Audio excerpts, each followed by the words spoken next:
বলুন তো এটা কিসের ভাজা হচ্ছে? ধরে ফেললেন তো? উচ্ছে ভাজা হচ্ছে। তো আজকে যারা আমার ভিডিও দেখবেন তারা আমার উপর একটু বিরক্তিই প্রকাশ করবেন, ভাববেন যে উচ্ছে কি আমরা ভাজতে জানি না, যে শর্মিলা আমাদের উচ্ছে ভাজা দেখাচ্ছে। না, অবশ্যই ভাজতে জানেন, 100 বার ভাজতে জানেন। কিন্তু এইভাবেও একবার গ্রেটারে করে উচ্ছেটা কেটে তার মধ্যে নুন আর হলুদ মাখিয়ে নিয়ে জলটা কিন্তু ফেলবেন না। উচ্ছের জলের মধ্যেই তো যত পুষ্টি।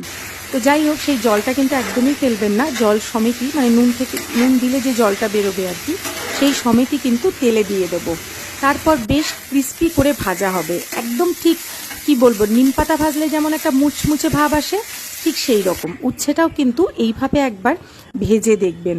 দারুণ লাগে গরম ভাতের সাথে এইরকম একটা মুচমুচে উচ্ছে ভাজা যদি খাওয়া যায় না, গোটা ভাতটা এই দিয়ে খাওয়া হয়ে যাবে, আর কিচ্ছু লাগবে না।